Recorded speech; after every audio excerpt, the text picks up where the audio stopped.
No.1 Staging Camp in Holland streams a long line of Canadian Army vehicles destined for the use of UNRRA in the Czechoslovakian area. The vehicles are among the thousands remaining in Europe following the disbandment of the Canadian Army. To further the work of UNRRA in devastated zones, these vehicles are turned over to help transport food for the coming winter. From Holland, the trucks travel to Cologne and then Frankfurt. The vehicles are checked for minor repairs while drivers take time out to put on the feed bag.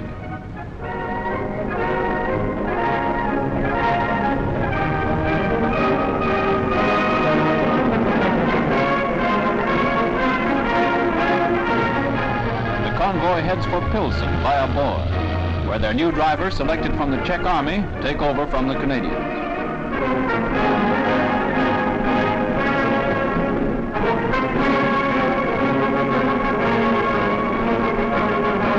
A double check is given each truck as it is turned over.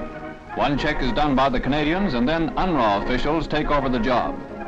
The procedure in Czechoslovakia is one that is being duplicated in most of the liberated areas in which UNRRA is working. Thus, the Canadian-made materials that wheeled Canada's sons to their part in victory are now blazing new trails in the rehabilitation of Europe's millions.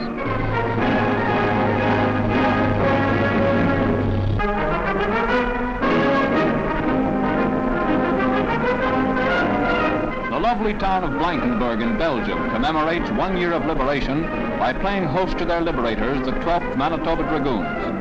The regiment returns for 3 days to celebrate with the citizens.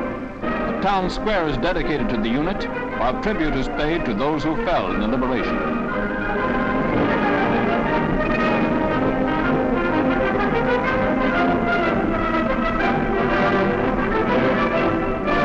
At the close of ceremonies, the 12th Manitobas parade through the town to receive further evidence of the citizens' appreciation.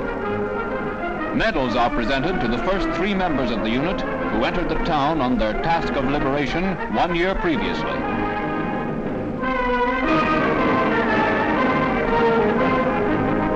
In their now peaceful role as guests of a grateful people, the Manitobas wheel their armored vehicles along the promenade to close another chapter in regimental history.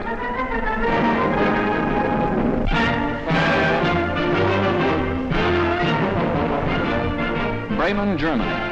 The famous 30th Battery Bombers softball team takes on an American group from the 29th Division in an exhibition game. The game is played under American rules, which allows an extra player in short center. The Bombers, boasting of an enviable record among Canadian teams, are up against an equally famous team. The Yanks hold a record of 69 innings without a run being scored against them. Play is strictly big league with all the players on the bit. The Yanks hold a slight edge due to their familiarity with American rules. The Canucks can't make headway against the superb play of the Yanks, and the game ends 2-0 in favor of the Americans. Groningen, Holland. The annual horse show is held. Canucks strut their stuff with local equestrians as connoisseurs of turf blue bloods, while the bangtails show off their muscle and spirit in rare form before the large crowds. Canadian Army participants give with the boots and saddle routine in true Canuck style, although their performance is no Calgary Stampede effort.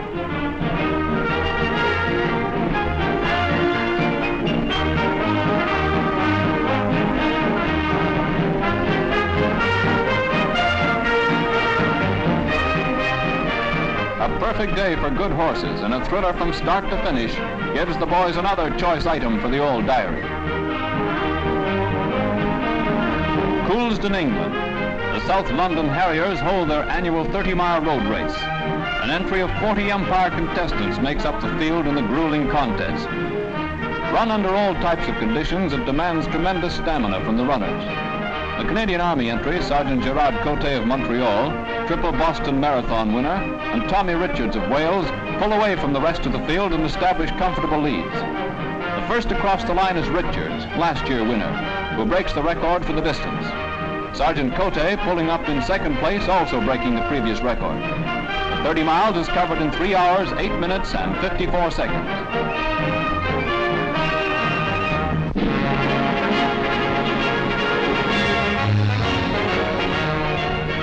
Stepping on Canadian soil nearly 1 year after his previous visit, General Charles de Gaulle, President of France, is welcomed by high officials.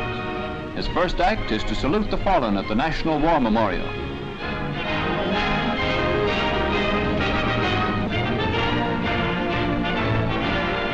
His visit to Canada is made to discuss with Prime Minister King and Canadian financial experts short-term credits that will allow France to obtain much-needed materials immediately. While in the capital, the General bestows decorations on Lieutenant General Fouques, Captain Guy d'Antoine, Commander Pierre de Belay for service in the cause of France. The confidence expressed by General de Gaulle during his visit augurs well for future talks between France and Canada.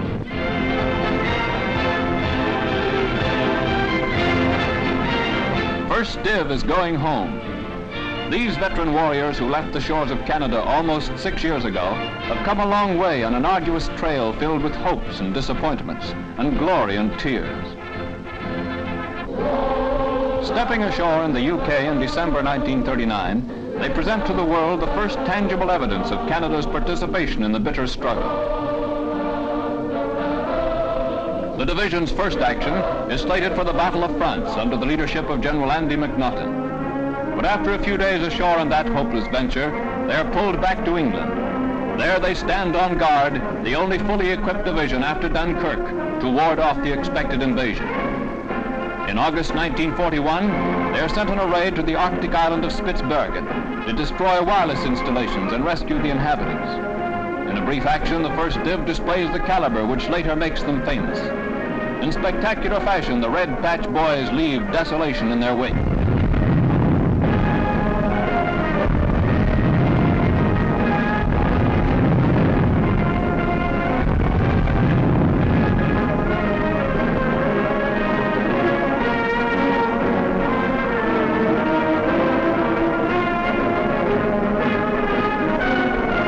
Then come the long months of training for the big job. The daily grind under constant threat of Nazi invasion. The nights of guard duty along lonely coastline. Tough assault courses, realistic landing rehearsals. All are endured for the day when they can take a real smack at Jerry.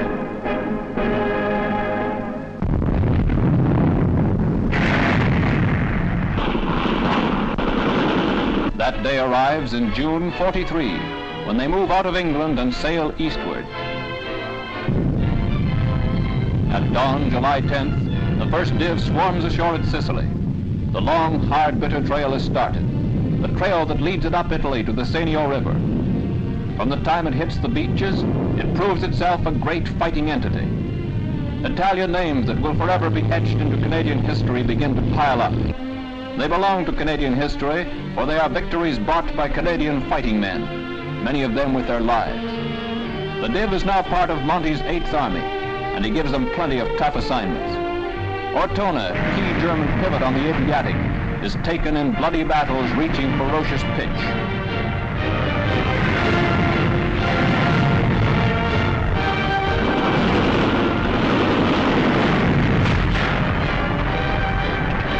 Major Paul Triquet, VC, pays his respects to the many who lie still beside Ortona. The battle line moves to Cassino. Pushing and battling every inch, they take the town. The Hitler line is breached.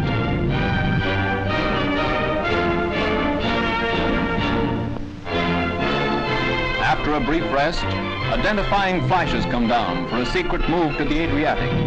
The objective becomes the Gothic line. Pushing on, the first Div engage in one of their biggest battles, the Battle of the Senio River.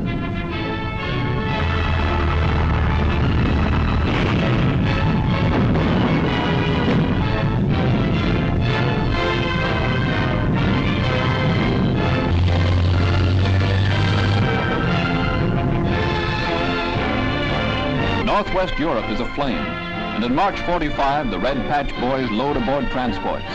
They head for Marseille and union with the other component of the 1st Canadian Army. Into action again in Holland. They take part in the liberation of Amsterdam, Rotterdam, and The Hague. Racing and chasing the enemy through Western Holland, they bring all the skill and courage they have shown in Italy. VE Day breaks, and they triumphantly watch as the German forces surrender. The home stretch is reached as they parade through Berlin. Then comes farewell to the chief, General Harry Queerar.